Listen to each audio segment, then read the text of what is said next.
चलो, good morning, good evening, good afternoon to all of you.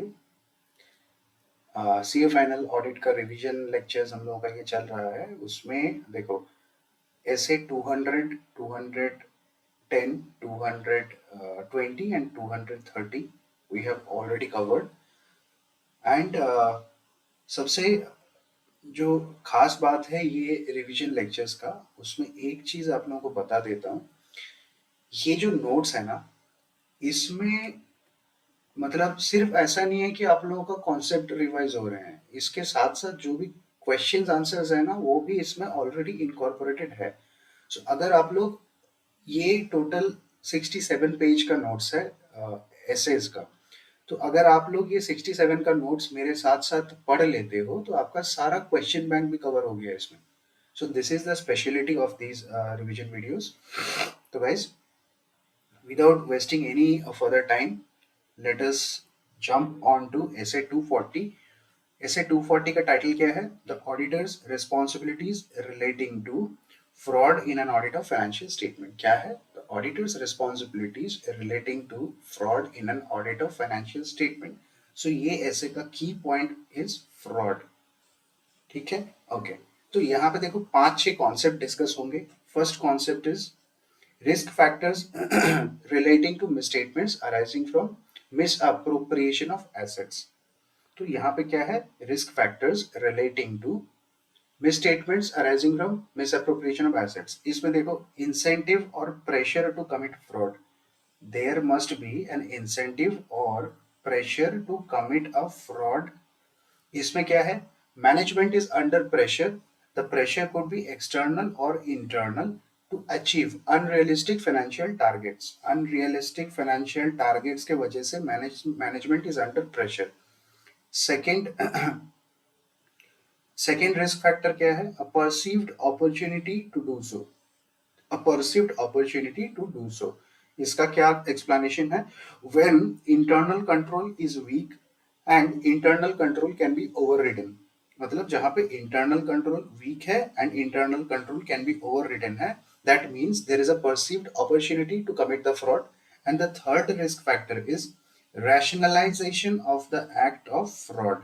इसका क्या मतलब है?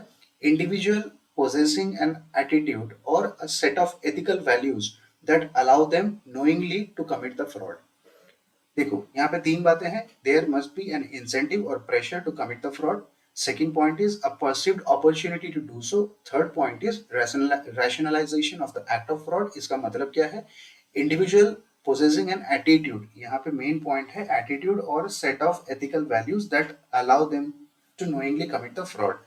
एंड यहाँ पे देखो, उसके जस्ट नीचे the auditor should evaluate fraud risk factors. ये बहुत ही इंपॉर्टेंट कॉन्सेप्ट है, बार बार एग्जाम में पूछे जाते हैं। Fraud, what are the fraud risk factors that the auditor should evaluate?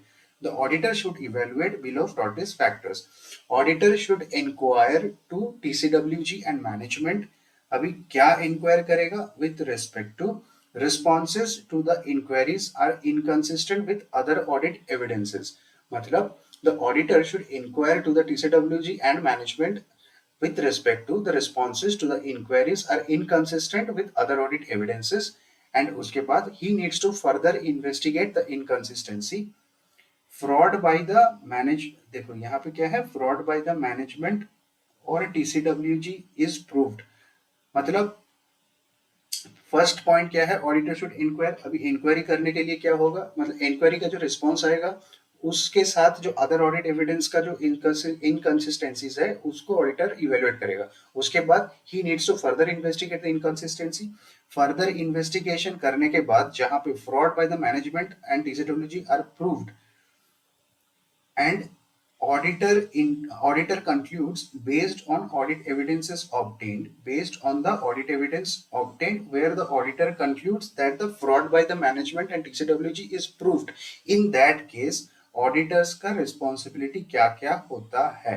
ये बहुत ही इंपॉर्टेंट एक कॉन्सेप्ट है।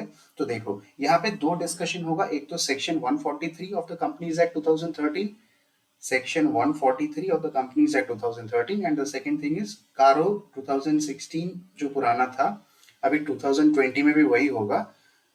तो क्लॉज नंबर स्पेसिफिकली मैं यहाँ पे नहीं बोल रहा हूँ, ये कारो 2020 हम लोग जब पढ़ेंगे अमेंडेड वाला उसमें कवर होगा, but the content will be same, right? Okay, तो सेक्शन 143 के हिसाब से auditor has reasons to believe that fraud is committed by the management और officers and the fraud is of such quantum. अभी ये जो क्वांटम है, ये क्वांटम मतलब ऑडिटर कब रिपोर्ट करेगा? Auditor shall report to the central government within prescribed time and manner जहां पे quantum of the fraud is greater than or equal to 1 crore। and second thing is कारो के हिसाब से the auditor needs to report the fraud by the company or fraud on the company। देखो fraud by the company मतलब क्या है? जहां पे कंपनी ने फ्रॉड किया है कोई भी क्रेडिटर के साथ या फिर कोई भी मेंबर के साथ। And second thing is the fraud on the company by the officers, company के जो ऑफिसर्स है वही लोगों ने फ्रॉड कर दिया है। तो in that case the auditor needs to report the nature and amount involved of such fraud in the caro reporting requirement। caro क्या होता है? additional reporting requirements होता है, and that caro reporting needs to be annexed with the audit report, right? okay, and यहाँ पे एक second अपना जो सेकेंड पॉइंट का डिस्कशन था वो है auditors duties in case of material misstatement resulting from management fraud. मतलब जहां पे मटेरियल मिसस्टेटमेंट आ रहा है ड्यू टू मैनेजमेंट फ्रॉड, वहां पे ऑडिटर क्या करेगा?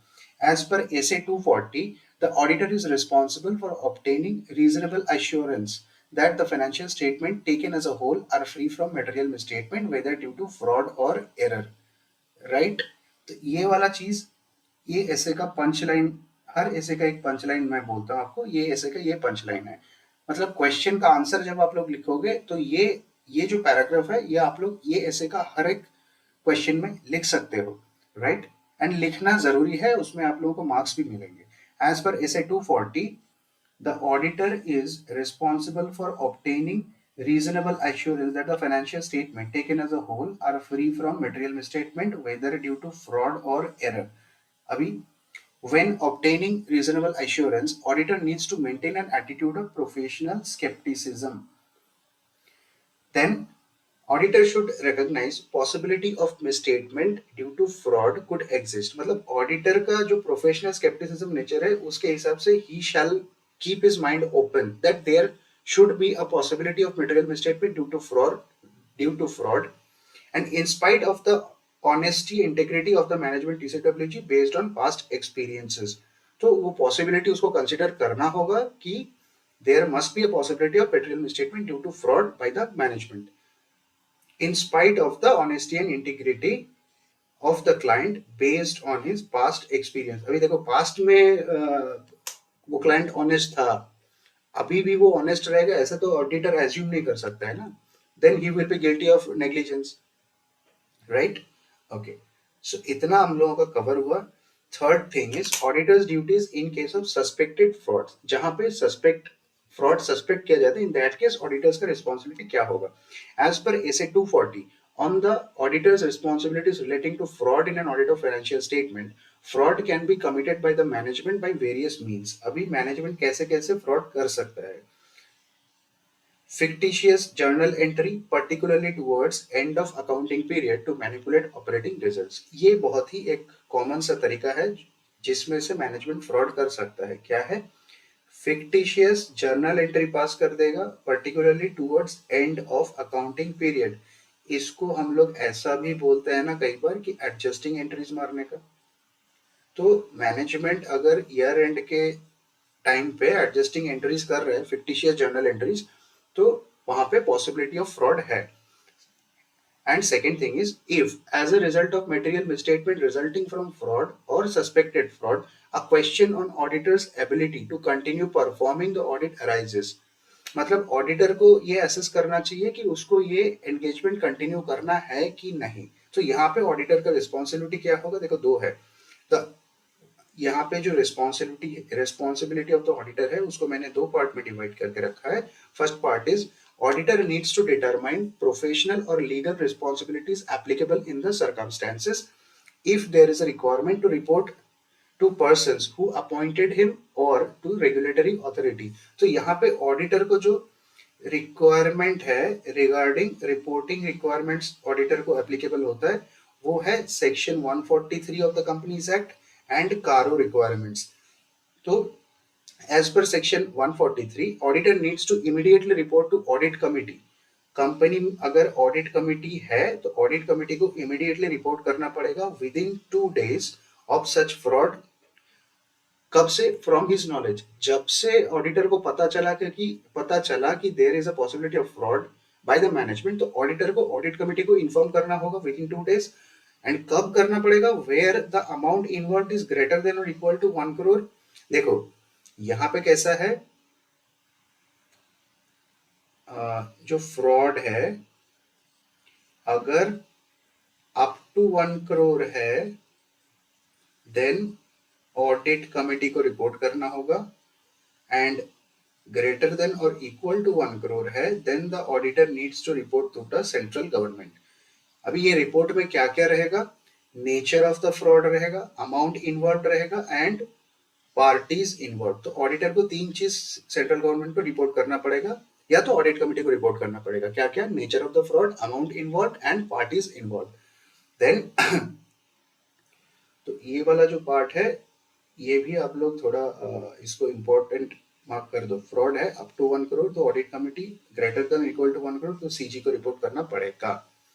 Second thing is CARO requirement. If fraud, एक तो देखो बाय द कंपनी है और ऑन द कंपनी है, बाय इट्स ऑफिसर्स, दोनों केस में the nature of the fraud and amount involve auditor को कारो में रिपोर्ट करना पड़ता है. तो फर्स्ट डिस्कशन पॉइंट ये हो गया ऑडिटर का जो प्रोफेशनल लीगल रिस्पॉन्सिबिलिटी है, रिपोर्टिंग रिक्वायरमेंट्स एंड और तो सेकंड ऑडिटर क्या करेगा? Auditor shall withdraw from the engagement if such withdrawal is legally permitted, or where the withdrawal is not permitted, auditor shall issue adverse opinion and state the reasons in basis of opinion paragraph. कहाँ पे लिखेगा? basis of opinion paragraph में. basis of opinion paragraph में auditor लिख देगा. देखो ये वाला जो पार्ट है ये हम लोग बाद में डिटेल में डिस्कस करेंगे जब एसए 705 मॉडिफाइड ओपिनियन पढ़ेंगे. अभी के लिए ऑडिटर के पास 2 रास्ते हैं. एक तो he can withdraw if the withdrawal is legally permitted, और where the withdrawal is not permitted he shall issue an adverse opinion and state the reasons in the basis for opinion paragraph as per SA 705 modified opinion, right? Okay. Fourth concept is making inquiries of management regarding assessment of fraud. Auditor जब inquiry करेगा management का क्या क्या करेगा?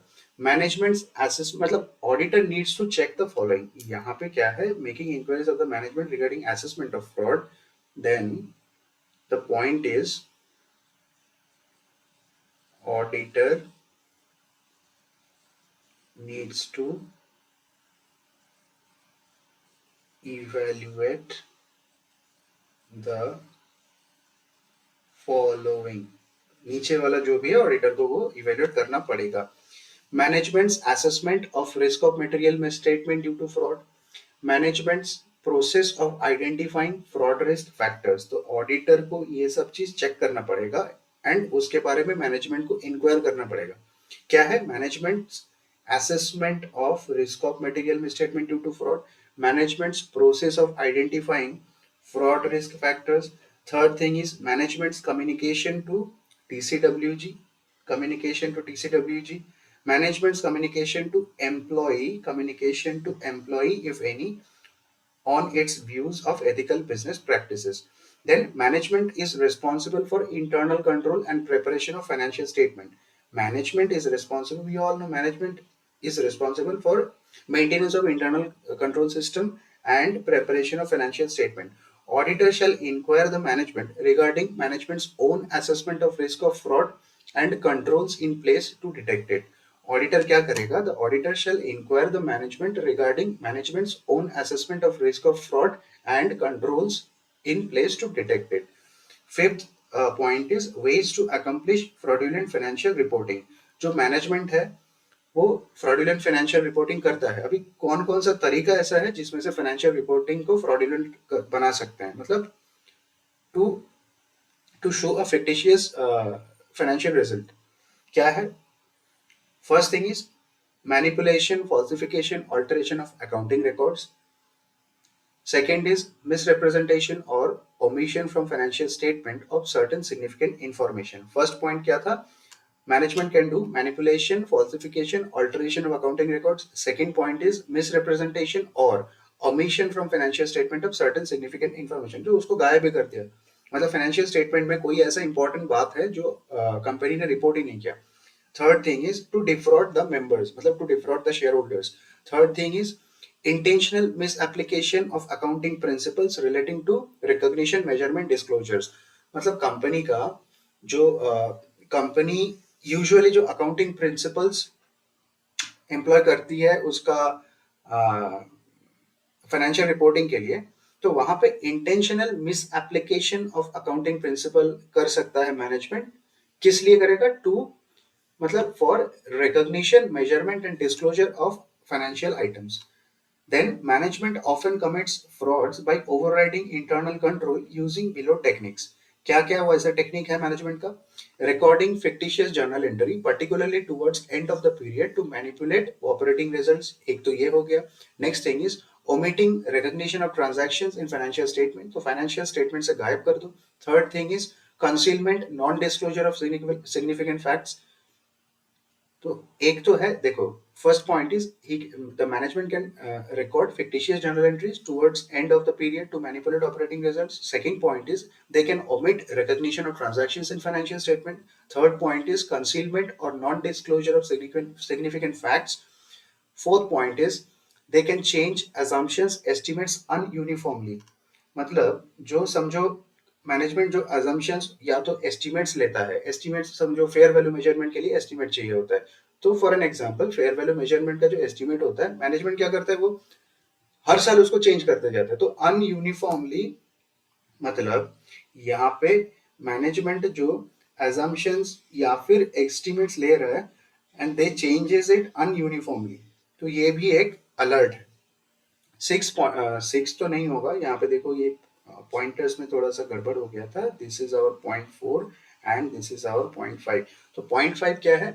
दे can engage, मतलब the management can engage into complex transactions to hide the substance of the transaction. कई बार क्या होता है, मैनेजमेंट जब फ्रॉड करता है ना, तो मैनेजमेंट जानबूझ के वो ट्रांजैक्शंस को इतना कॉम्प्लेक्स नेचर का बना देता है सो दैट द ओरिजिनल मतलब जो main motive of the transaction, मतलब जो सब्सटेंस ऑफ द ट्रांजैक्शन है, उसको छुपा सके. तो इसमें ऑडिटर को एक चीज देखना होगा, दैट सब्सटेंस ओवर फॉर्म. मतलब जो ट्रांजैक्शन को जो सब्सटेंस है ऑडिटर को वो निकालना पड़ेगा. एंड सब्सटेंस को छुपाने के लिए मैनेजमेंट क्या करता है? They engage into complex transactions to hide the substance of the transaction. And यहाँ पे ऑडिटर को चेक करना पड़ेगा द सब्सटेंस ओवर फॉर्म. तो ये प्रिंसिपल्स है. तो गाइस बेसिकली ये वाला जो ऐसे है थोड़ा सा बड़ा है. ऐसे 240 एक बार फिर से बोलो the title, the auditors responsibilities relating to fraud in audit of financial statement. First क्या पढ़े हम लोग? Risk factors relating to misstatements arising from misappropriation of assets. यहाँ पे तीन बातें, इंसेंटिव और pressure to commit fraud, a perceived opportunity to do so, and third thing was rationalisation of act of fraud. Second हम लोगों ने पढ़ा auditor's duties in case of material misstatement resulting from management fraud. Than fraud risk factors हम लोग ने देखा यहाँ पे जो स्टार मार्क्स है वो. उसके बाद ऑडिटर का जो रिपोर्टिंग रिक्वायर, मतलब ऑडिटर का जो रिपोर्टिंग रिस्पॉन्सिबिलिटी है, section 143 of the companies act 2013 and कारो में. यहाँ पे कारो 2016 अभी रिप्लेस होकर 2020 हो गया है. जब मैं कारो 2020 आप लोगों को अमेंडेड वर्जन पढ़ाऊंगा वो टाइम पे देखो ये कंटेंट अंदर का सेम होगा, आप लोगों को ये लिखना पड़ेगा कारो 2020 and the clause number will change, right. Third thing हम लोगों ने देखा auditors duties in case of suspected frauds. जहां पे सस्पेक्टेड फ्रॉड होगा वहां पे ऑडिटर को क्या करना पड़ेगा. Then fourth point was making inquiries of management regarding assessment of fraud. यहाँ पे auditor needs to evaluate the following things. And the fifth point was ways to accomplish fraudulent financial reporting. मतलब management कैसे financial reporting को fraudulent बनाता है to show fictitious operating results. तो ये सारा चीजें यहाँ पे हम लोग ने देखा. Then the last thing was management often commits frauds by overriding internal control using below techniques. तो मैनेजमेंट का जो इंटरनल कंट्रोल को ओवरराइड करने का टेक्निक्स है वो भी नीचे हम लोगों ने यहाँ पे point by point 5 point discuss कर लिए थे. तो गाइस दिस इज इट। ये ऐसे यहीं पे खत्म होता है। एंड ट्रस्ट मी गाइज, आप लोगों को शायद ये मतलब क्या बोलें, सीए स्टूडेंट्स में ना ऐसा एक वाइब है कि ऑडिट बहुत डिफिकल्ट है, ऑडिट रिवीजन करना टाइमली पॉसिबल नहीं है। Trust me guys, I will make it possible for you. मैं ऑडिट आप लोगों को इस तरीके से पढ़ाऊंगा, आप लोगों का सारा notes, concepts and questions cover हो जाएगा। एंड ट्रस्ट मी, ये करने से आप लोग एग्जाम डे में पूरा ऑडिट को 22 to 23 आवर्स में कंप्लीटली रिवाइज करके जा पाओगे। सो इतना भरोसा रखो। एंड जब मैं पूरा पोर्शन कवर करा दूंगा, उसके बाद आईसीएआई का वेबसाइट में जो केस बेस्ड एमसीक्यूज है, लगभग 30 है, तो वो कराने के लिए ऐसा पकड़ के चलो, I will be requiring 12 hours. So वो एफर्ट थोड़ा देना पड़ेगा आप लोगों को भी, बिकॉज वो मैक्सिमम स्टूडेंट्स वो छोड़ के जाते हैं। छोड़ के मत जाओ, क्योंकि वही एमसीक्यू ही तो है जो आपका ऑडिट में स्कोर बढ़ाएगा, राइट? ओके, सो गाइज, ये वीडियोस अगर आप लोगों के लिए हेल्पफुल है तो चैनल को काइंडली सब्सक्राइब करो। एंड देखो, ये एडवर्टाइजमेंट आप लोगों को लग सकता है कि एडवर्टाइज कर रहा है, बट देखो वो भी इम्पोर्टेंट है, तो मुझे भी मोटिवेशन चाहिए। And I have a plan कि once I reach a good number of subscribers, then I will come live every day with a new topic, with question answers discussions and all. तो comment section में लिखना मत भूलना कि आप लोगों को ये रिवीजन सीरीज कैसा लग रहा है। तो अभी के लिए बस इतना ही, मिलते हैं अगले वीडियो में, तब तक के लिए bye bye, take care, love you all.